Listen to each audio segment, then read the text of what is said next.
जय जगत गुरु, जय भारत। आप सभी भाई बहनों को मेरी तरफ से प्यार भरा नमस्कार, राम राम।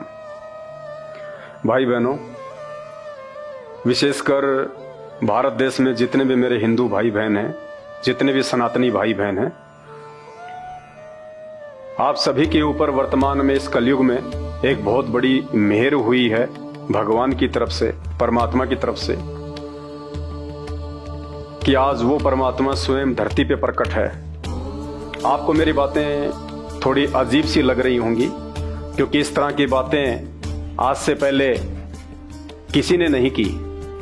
आपके जो गुरुजन हैं, चारों शंकराचार्य हैं, संत महंत हैं, मठाधीश हैं, दुनिया भर के लोग हैं जो आध्यात्मिक रूप से आपका मार्गदर्शन करते हैं, लेकिन किसी ने भी ये बात नहीं कही होगी कि आज इस सृष्टि को रचने वाला भगवान आज इस धरती पे आया हुआ है, प्रकट है।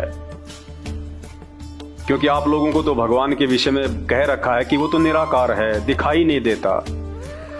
भगवान भी है, भगवान दिखाई भी देता है, भगवान सामने भी आता है, भगवान बातें भी करता है, वो कर भी रहे हैं आज बातें, आशीर्वाद भी दे रहे हैं, सब कुछ। थोड़ा सा धैर्य रखें और निष्पक्ष होके आप इस 1 घंटे के वीडियो को देखिएगा। आज का हमारा जो विषय है वो है सृष्टि के रचयिता कौन है, सृष्टि की रचना किसने की है। आज से पहले हिंदू समाज को केवल यही बात कह के छोड़ दिया जाता था, बहका दिया जाता था। इन जगह जगह बैठे भागवत करने वाले, बड़े बड़े पंडाल लेके लोगों को गुमराह करने वाले धर्मगुरुओं के द्वारा, शास्त्रियों के द्वारा, पंडितों के द्वारा, ब्राह्मणों के द्वारा कि सृष्टि की रचना, सृष्टि की उत्पत्ति ब्रह्मा जी ने की है, जबकि ये सरासर झूठ है, कोरा झूठ है। इसका प्रमाण आज आपके सामने आप पीछे देख रहे हैं, श्रीमद् देवी भागवत पुराण है। क्योंकि आज के जितने भी धर्मगुरु हैं, शंकराचार्य, संत महंत, और इन लोगों ने हमें जो 33 करोड़ देवी देवताओं की जानकारी दी है, ब्रह्मा विष्णु महेश जी की जानकारी दी है, जितनी भी हमसे ये पूजा पाठ करवाते हैं, अध्यात्म के विषय में ये जो भी कथा और कहानियां बताते हैं, ऐसा तो है नहीं कि ये धर्मगुरु पहले देवताओं से मिलके आए थे, ब्रह्मा विष्णु महेश जी से मिलके आए होंगे, उसके बाद नीचे आकर इन्होंने कथाएं करना शुरू की है। आप भी जानते हैं, अगर इन धर्मगुरुओं को, इन जगत गुरुओं को, इन शंकराचार्यों को और इन शास्त्रियों को, ब्राह्मणों को अगर अध्यात्म के विषय में किसी भी प्रकार की कोई भी जानकारी प्राप्त है, तो हम सब जानते हैं केवल हमारे धर्म ग्रंथों से हुई है, शास्त्रों से हुई है, गीता जी से हुई है, वेद से हुई है, पुराणों से हुई है। तो इन पुराणों में, इन वेदों में, इन शास्त्रों में, और विशेषकर आज हम चर्चा करने वाले हैं वेद व्यास जी के द्वारा रचित संक्षिप्त श्रीमद् देवी भागवत। ये पुराण आज हमें बताएगा कि सृष्टि की रचना किसने की है, भगवान कौन है। और ये संपूर्ण जानकारी ना हो पाने के चलते आज 90% हिंदू समाज आध्यात्मिक दृष्टि से पूरी तरह गुमराह हो चुका है, विचलित हो चुका है। सभी देवी देवताओं की भक्ति करते करते भी किसी को किसी प्रकार का कोई लाभ नहीं है। किसी का बेटा बीमार रहता है, किसी की औरत को कैंसर है, किसी के आदमी को एड्स है, कोई भूत प्रेत से पीड़ित है। क्योंकि भूत प्रेतों की पूजा करोगे तो भूत प्रेत ही बनोगे, भूत प्रेत ही तुम्हें परेशान करेंगे। और ये वर्तमान के जितने भी नकली धर्मगुरु हैं, ये गुरुजन हैं, संत महंत हैं, इन्होंने केवल हमारे को भूत प्रेतों की ही पूजा करवाई है। क्योंकि परमात्मा के विषय में इनको भी जानकारी नहीं है कि परमात्मा कौन है। तो आज हम बात करेंगे श्रीमद् देवी भागवत को लेके कि सृष्टि के रचयिता कौन है और वास्तव में परमात्मा कौन है, कौन सी भक्ति करने से हमारे को लाभ प्राप्त होंगे, सुख प्राप्त होंगे और इतनी जल्दी प्राप्त होंगे जिसकी कोई सीमा नहीं है।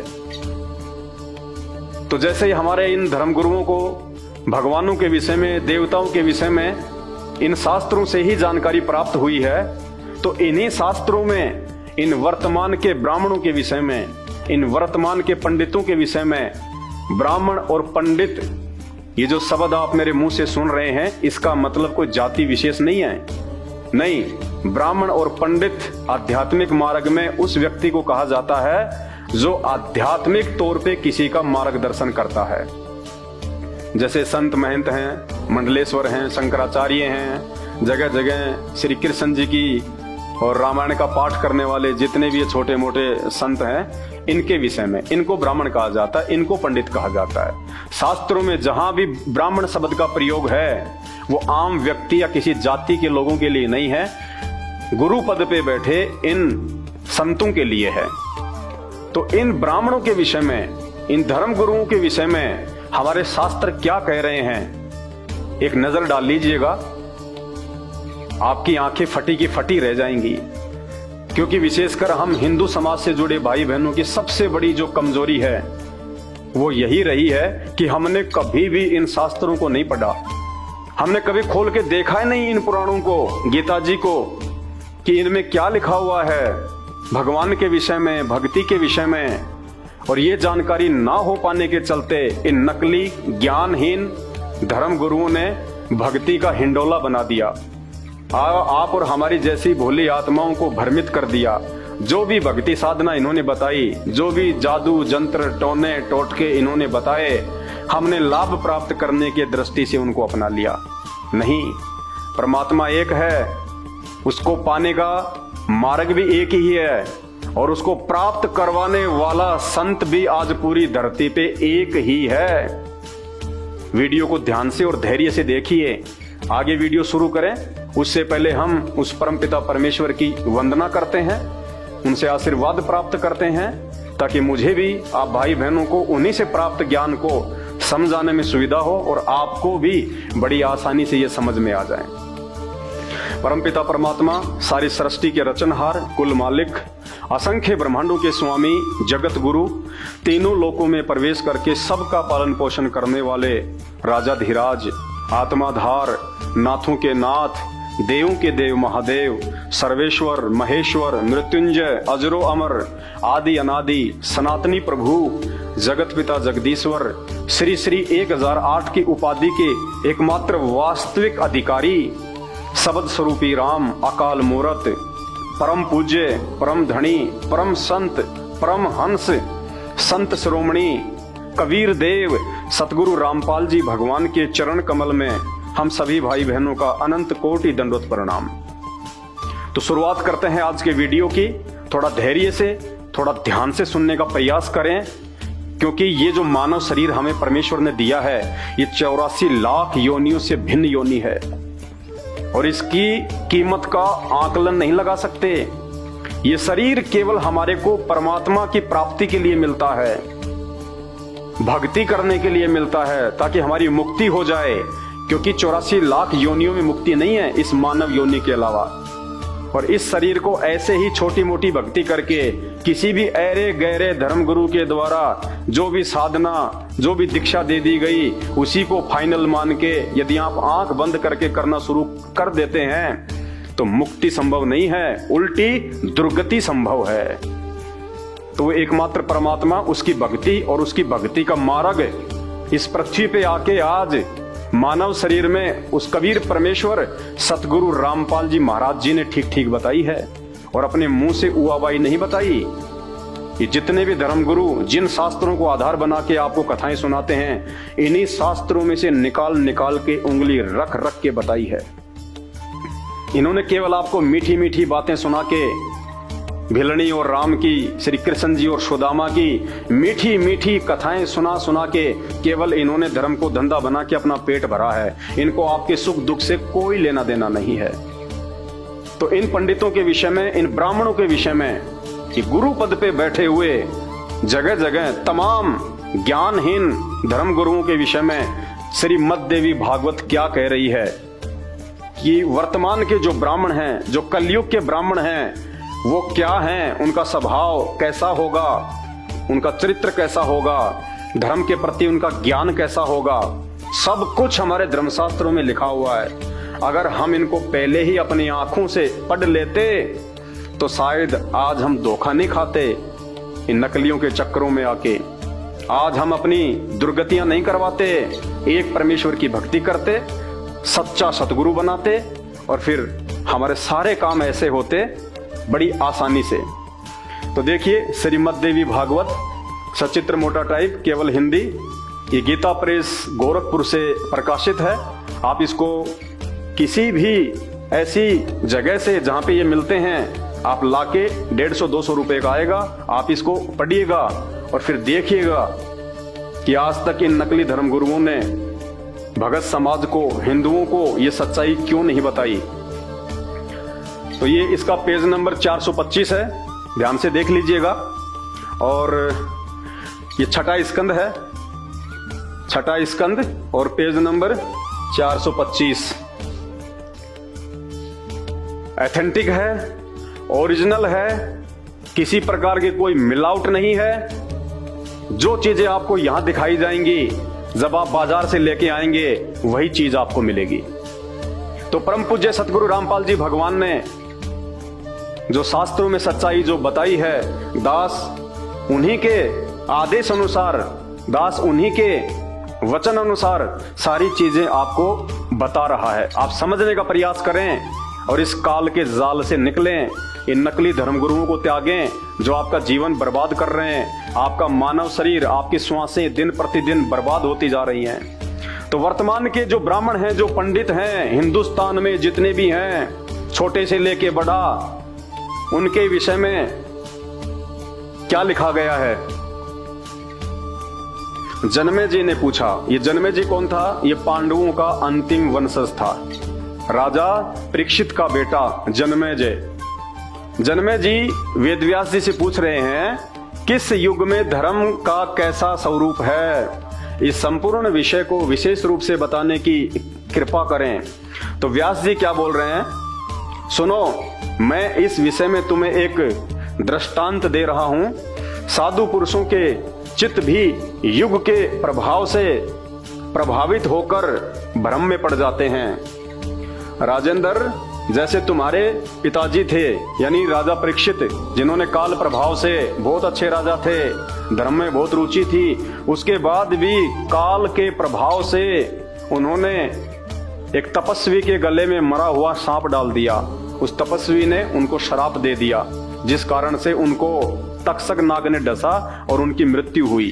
तो वेदव्यास जी कह रहे हैं कि जैसे जैसे युग का प्रभाव नीचे गिरता जाता है, जैसे पहले सतयुग था, फिर त्रेता में आए, फिर द्वापर में आए, ये कलयुग आ गया, तो जैसे जैसे युग नीचे आते हैं वैसे वैसे जो धर्म होता है उसकी हानि होती चली जाती है। यद्यपि धर्म में उनकी निष्ठा थी, महात्मा पुरुष थे राजन, फिर भी कलयुग के प्रभाव से उनकी बुद्धि मारी गई और वे ब्राह्मण का तिरस्कार करने में तत्पर हो गए।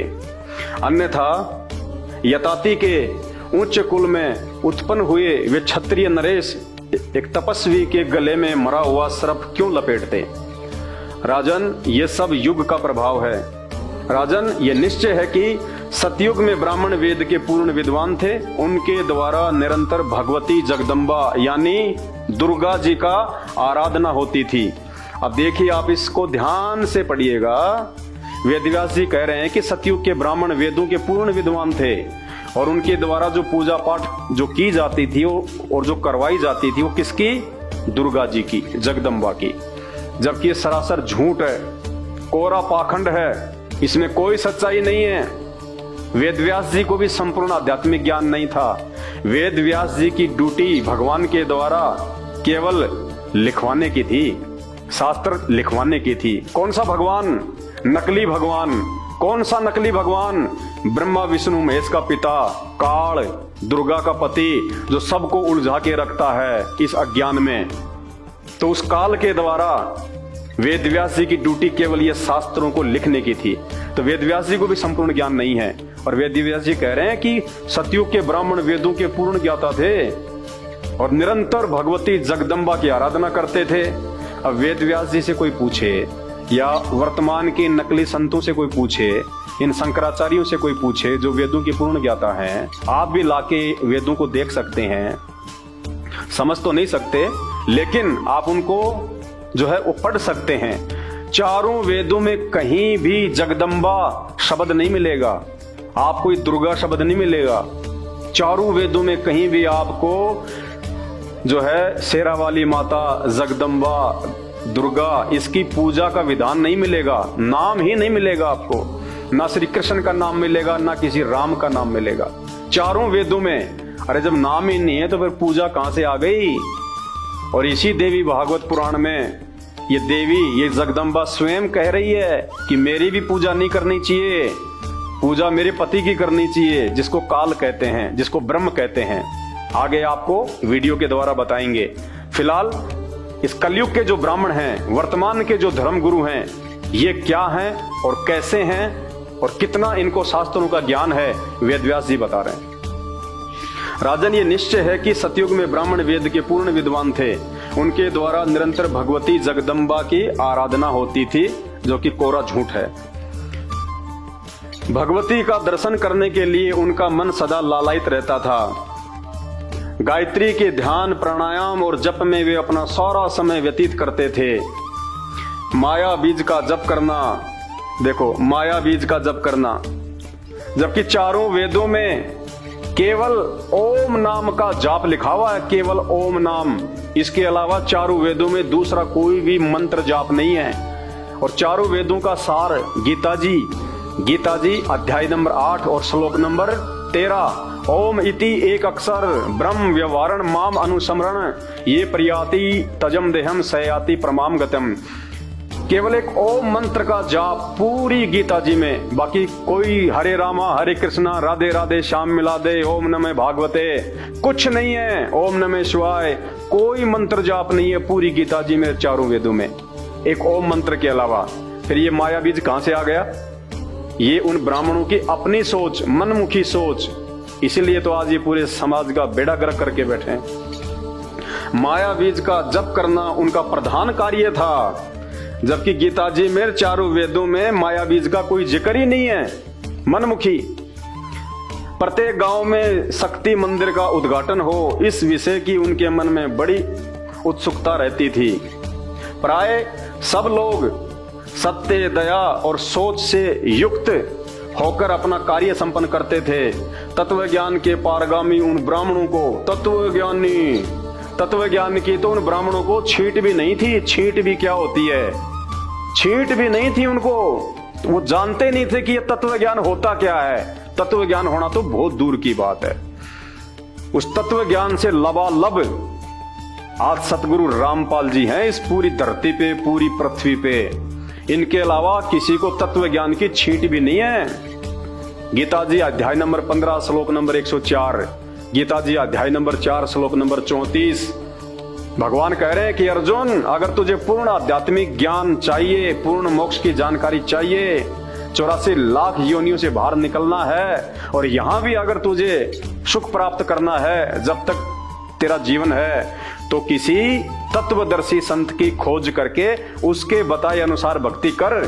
यानी श्री कृष्ण जी जो कि पांडवों के गुरु थे, वो भी मना कर रहे हैं कि मेरे पास भी कोई भक्ति नहीं है।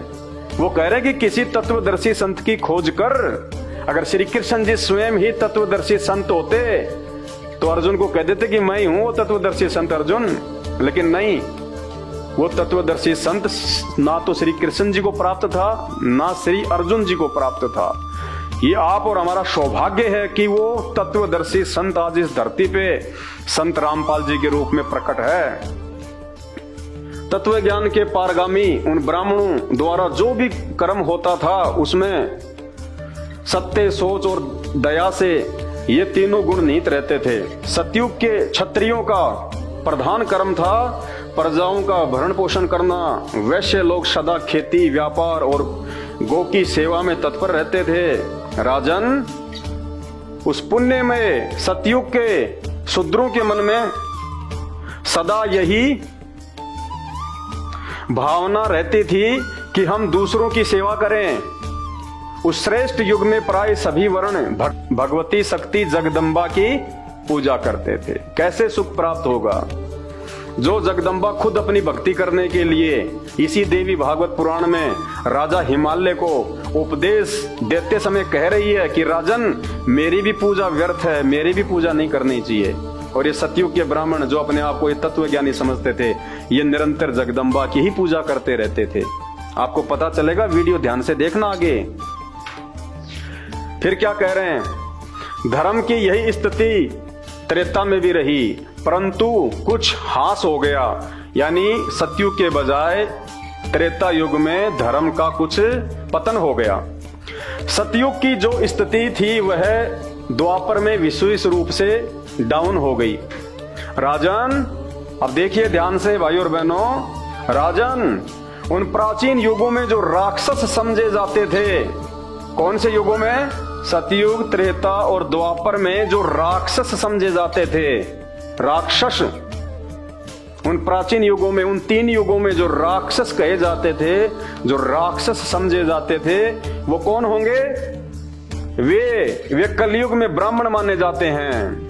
आज के ये धर्मगुरु, ये शंकराचार्य, ये ब्राह्मण, ये संत महंत, ये कलयुग, ये सतयुग के राक्षस हैं।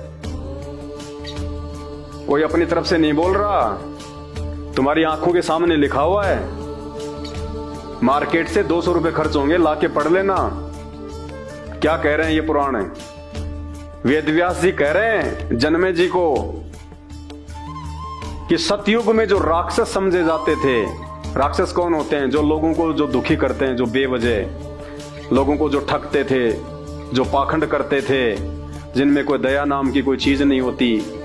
क्या कह रहे हैं वेदव्यास जी कि राजन, उन प्राचीन युगों में जो राक्षस समझे जाते थे, वे इस कलयुग में ब्राह्मण माने जाते हैं। कली यानी कलयुग, वे इस कलयुग में ब्राह्मण माने जाते हैं। ब्राह्मण ये धर्मगुरु वर्तमान के, जिनको आप अपना गुरुजी कहते हैं।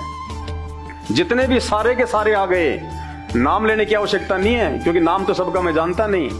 एक संत रामपाल जी महाराज जी को छोड़ के, संत रामपाल जी परमेश्वर को छोड़ के, जितने भी देश विदेश में, हिंदुस्तान में नहीं, पूरे विश्व में जितने भी ये जगत गुरु, धर्म गुरु, परमहंस, शंकराचार्य और छोटे मोटे ये भागवत करने वाले, ये सारे के सारे इस देवी भागवत पुराण के अनुसार सतयुग के राक्षस हैं। क्यों हैं? वेदव्यास जी बता रहे हैं कि राक्षस वर्तमान के ब्राह्मणों को क्यों कहा जाता है। क्योंकि अब के ब्राह्मण प्राय पाखंड करने में तत्पर रहते हैं। इस कलयुग के ब्राह्मण, ये धर्मगुरु पाखंड करने में तत्पर रहते हैं। अरे ये तो 5000 साल पहले की बात बता रहे हैं वेदव्यास जी, उस समय के ब्राह्मणों की बात बता रहे हैं। जबकि 5000 साल और वर्तमान में तो रात दिन का अंतर है। कितना स्तर नीचे गिर गया। 100 साल पहले हमारे बुजुर्गों में कितना प्यार, प्रेम और दया भाव था, और आज देख लो। तो इसी प्रकार 5000 साल पहले के जो ब्राह्मण थे द्वापर युग के अंत में, उनके विषय में वेदव्यास जी कह रहे हैं कि उनका भी जो व्यवहार था वो राक्षसों जैसा है। तो वर्तमान समय के जो ब्राह्मण हैं, जो वर्तमान में जो ये धर्मगुरु हैं, इनका क्या होगा आप खुद आइडिया लगा लो। क्योंकि अब के ब्राह्मण प्राय पाखंड करने में तत्पर रहते हैं। तो पाखंड ही कर रहे हैं सारे के सारे, जितने भी धर्मगुरु हैं सब पाखंड कर रहे हैं। किसी के पास भी सही भक्ति विधि नहीं है। कोई क्या मंत्र दे रहा है, कोई क्या मंत्र दे रहा है, कोई क्या साधना बताता है, कोई क्या आरती बताता है। सिर्फ दान दक्षिणा लेने का तरीका। पाखंड इसी को कहते हैं। पाखंड का मतलब ये नहीं होता कि वो अपने वस्त्र उतार के और नंगा होके और जो है वो घूमने लग जाए। और उनकी भी कौन सी कमी है हमारे देश में, नंगा होके घूमने वालों की। आप जैन समाज में देख लीजिएगा, जितने भी हैं सारे के सारे नंगे होके घूमते हैं। अरे नंगा होके घूमने से भगवान मिलता है क्या? अगर नंगा होके घूमने से भगवान मिले तो जितने भी जो ये जानवर हैं ये सब बेचारे नंगे घूमते हैं, इनको तो कब का भगवान मिल जाता। नंगा होके घूमने से भगवान मिलेगा, ये किसी भी धर्म में नहीं लिखा हुआ, किसी भी शास्त्र में नहीं लिखा हुआ। इसी को पाखंड कहते हैं। इसी का नाम पाखंड है। मन मर्जी से जो मर्जी रास्ता अपना लो, उसी का नाम है पाखंड।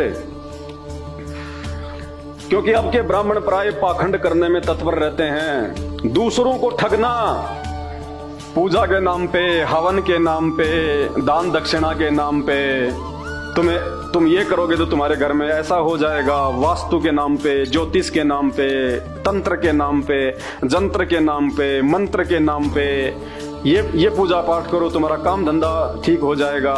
सिर्फ दूसरों को ठगना स्पष्ट लिखा हुआ है वर्तमान के जो ब्राह्मण हैं, जो धर्म गुरु हैं, उनके बारे में। दूसरों को ठगना, झूठ बोलना, सारी झूठ बोल रहे हैं। तुम्हें भक्ति मार्ग की कोई भी बात ये सच नहीं बता रहे जो शास्त्रों में लिखी हुई है। सब मनमुखी, उसका गुरु, उसका गुरु, उसका गुरु, पीढ़ी दर पीढ़ी। भक्ति से संबंधित वास्तविक कोई भी जानकारी ये अपने भक्तों को नहीं बता रहे, क्योंकि भक्ति की यथार्थ जानकारी केवल हमारे धर्म शास्त्रों में है। तो कहते हैं पाखंड करना, दूसरों को ठगना और वैदिक धर्म कर्मों से अलग रहना। वैदिक धर्म कर्म, वैदिक यानी वेदों में लिखी हुई जो धर्म की जानकारी है, जो कर्म है, उनसे अलग रहना। यानी वेदों के अलावा, शास्त्रों के अलावा अपनी मनमुखी भक्ति लोगों को बताना, मनमुखी मंत्र जाप बताना। राधे राधे श्याम मिला दे, ये कोई मंत्र है? कहां लिखा हुआ है?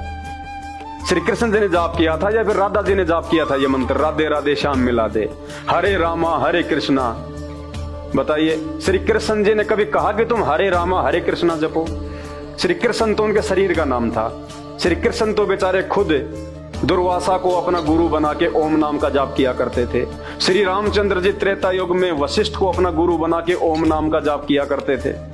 और हम हरे रामा हरे कृष्णा, हरे रामा हरे कृष्णा, इसी को पाखंड कहते हैं। झूठ बोलना और वैदिक धर्म कर्मों से अलग रहना कलयुगी ब्राह्मणों का स्वाभाविक गुण बन गया है। क्या बन गया?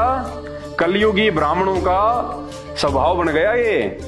लोगों को ठगना, केवल दान दक्षिणा के लिए पाखंड करना, कर्म कांड करवाना, वेदों और गीता जी के अनुसार भक्ति नहीं बताना, जबकि गीता जी में तो केवल एक ओम मंत्र है, और वो ओम मंत्र भी उसी गुरु के द्वारा दिया हुआ काम करेगा जो तत्वदर्शी होगा।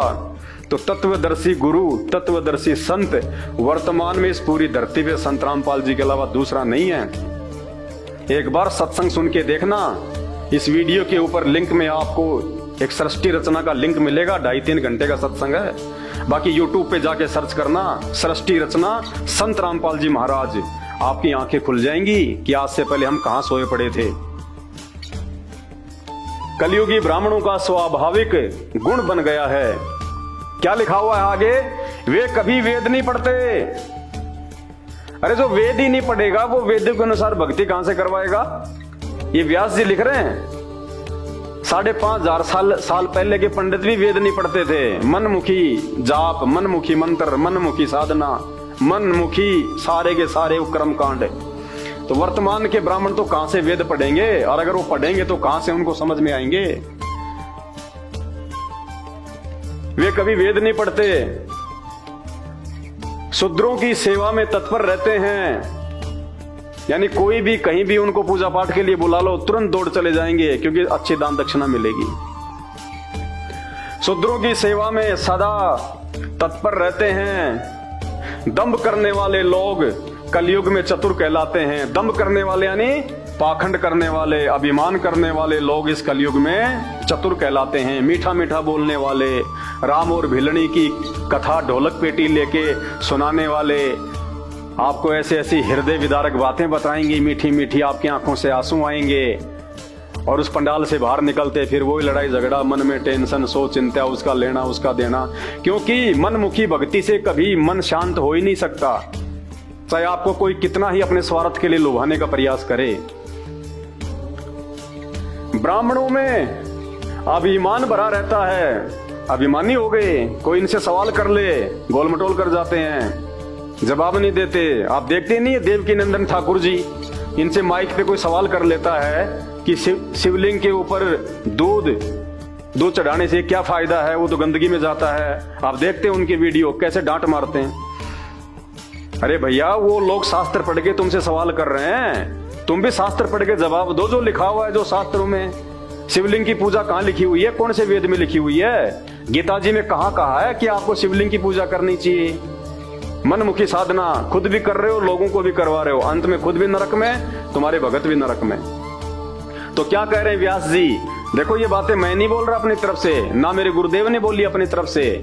जिन धर्मशास्त्रों को आप जी हिंदू समाज के मानते हो और बिल्कुल विश्वसनीय मानते हो, उन्हीं शास्त्रों में लिखा हुआ है, ये झूठ नहीं है। अनेक प्रकार से असत धर्मों के प्रचार करने वाले, मनमुखी प्रचार करने वाले कितने ही ब्राह्मणों का ऐसा स्वभाव बन गया है कि वे वेदों की निंदा करते हैं। वेदों की निंदा करने का मतलब, वेद पढ़ेंगे आपके सामने, रखे हैं चारों वेद, आपको वेदों से पढ़ाएंगे, लेकिन उन वेदों में लिखी गई बातों के विपरीत आपको भक्ति और भगवान की जानकारी देना, उसको कहते हैं वेदों की जो है वो निंदा करना। यानी वेदों के विपरीत आध्यात्मिक ज्ञान देना वेदों की निंदा करना होता है। वेदों की निंदा करते हैं, उनके मन में क्रूरता भरी रहती है, दुष्टता भरी रहती है उनके मन में। वे धर्म का कभी पालन नहीं करते और व्यर्थ वाद विवाद में लगे रहते हैं। इनको टीवी चैनलों पे कोई भी बुला ले डिबेट के लिए, आपस में मुर्गे की तरह लड़ते हैं। मैं नीचे ना गिर जाऊं, मैं नीचे ना गिर जाऊं, चाहे झूठ बोलना पड़े, चाहे पाखंड करना पड़े, कुछ भी करना पड़े, मुर्गे की तरह लड़ते हैं आपस में ये। तो क्या कह रहे हैं यहाँ पे वेदव्यास जी? वे धर्म का कभी पालन नहीं करते और व्यर्थ वाद विवाद में लगे रहते हैं। कोई सवाल कर ले तो फालतू की बातों से उसको शांत कर देते हैं। राजन, जैसे जैसे कलयुग की वृद्धि होती है वैसे वैसे ही सत्य मूलक धर्म का अभाव होता चला जाता है। क्षत्रिय, वैश्य और शूद्र भी इसी प्रकार से अधार्मिक हो जाते हैं। अब क्षत्रिय, वैश्य और शूद्र के तो बेचारों की क्या गलती है?